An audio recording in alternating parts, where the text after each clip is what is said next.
والعاقبۃ للمتقین والصلاۃ والسلام علی سید الانبیاء والمرسلین۔ قال اللہ تبارک و تعالی فی القرآن المجید والفرقان الحمید، یا ایھا الذین آمنوا استعینوا بالصبر والصلاۃ۔ صدق اللہ العظیم و صدق رسولہ النبی الکریم۔ عزیز طلباء کرام، آپ حضرات کے سامنے سورہ بقرہ کی آیت 153 پڑھنے کا شرف حاصل کیا ہے۔ اللہ تبارک و تعالی اس آیہ مبارکہ کے اندر ارشاد فرماتے ہیں کہ اے ایمان والو، صبر اور نماز سے مدد چاہو۔ وقت چونکہ کم ہے، پوری آیت کی تفصیل بیان کرنا ممکن نہیں ہے، تو میں نے اس لیے اپنے موضوع کا خطاب، جو موضوع ہے صبر کا انتخاب کیا ہے۔ یاد رکھیں، صبر عربی زبان کے اندر دو اس کے معنی ہو سکتے ہیں، برداشت کرنا، یا آپ اس کا معنی لے لیں روکنا۔ روکنا کا معنی کس طرح ہوگا کہ آپ کا نفس جو ہے یہ برائیوں کی طرف مائل ہوتا ہے۔ ہر برائی، شراب ہو، چوری ہو، زنا ہو، دنیاوی لذات ہوں، ہر لذت آپ کے نفس کو اپنی طرف کھینچتی ہے۔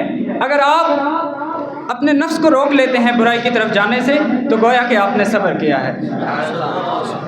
آپ کو کوئی بندہ اذیت دیتا ہے، کوئی جانی تکلیف دیتا ہے، آپ اس سے انتقام لینے پر قادر ہیں، آپ اس سے انتقام لے سکتے ہیں، آپ طاقتور ہیں، اس کے باوجود آپ اس سے انتقام نہیں لیتے، آپ صبر کرتے ہیں۔ تو اس پر ایک حدیث سماعت فرما لیں کہ لیس الشدید بالسرعہ انما الشدید الذی یملک نفسہ عند الغضب، کہ بے شک پہلوان وہ نہیں ہے جو اپنے دشمن کو پچھاڑ دے، جو اپنے دشمن پہ غالب آ جائے، بلکہ پہلوان وہ ہے جو غصے کے وقت اپنے نفس کو قابو کر لے۔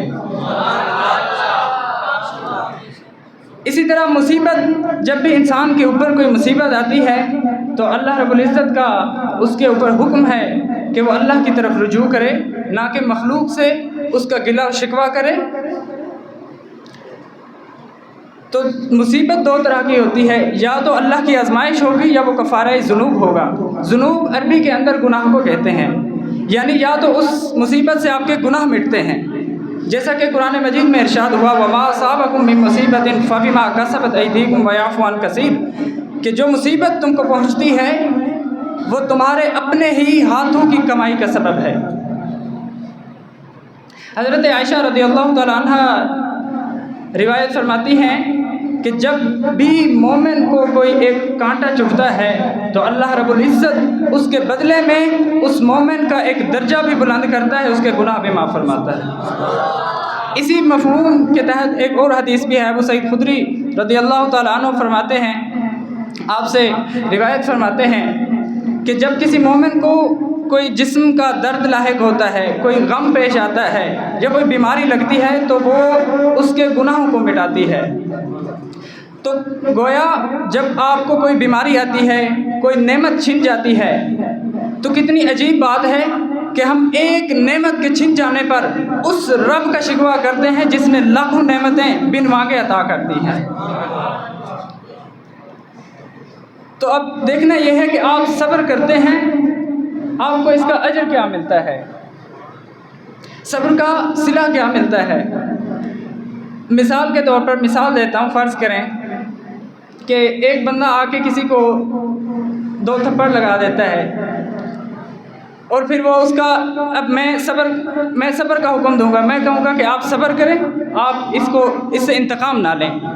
آپ مجھ سے آ کے پوچھ سکتے ہیں کہ بھائی مجھے رسوائی کے سوا کیا ملا ہے، اگلے بندے نے میری بے عزتی کی ہے، اس نے مجھے جانی نقصان پہنچایا ہے، آپ مجھے کہتے ہیں صبر کر لیں، تو اس صبر سے مجھے فائدہ کیا ملا ہے؟ تو جناب صبر ایک بہت بڑا امتحان ہے، آپ جانتے ہیں کہ ہر امتحان کے بعد اس کا ایک رزلٹ، ایک نتیجہ ہوتا ہے۔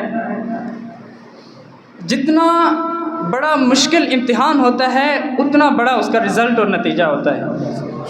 ایک دنیاوی مثال سے یہ بات سمجھاتا ہوں اور پھر اس کے بعد تقریر ختم کرتا ہوں۔ ایک امتحان ہے، فرض کیا CSS کا امتحان ہے، وہ مشکل امتحان ہے اور اس کے بعد اس کا نتیجہ بھی، آؤٹ پٹ بھی اس کی اتنی ہی بڑی ہے اور زیادہ ہے۔ CSS پاس کر کے ایک بندہ اسسٹنٹ کمشنر لگ جاتا ہے۔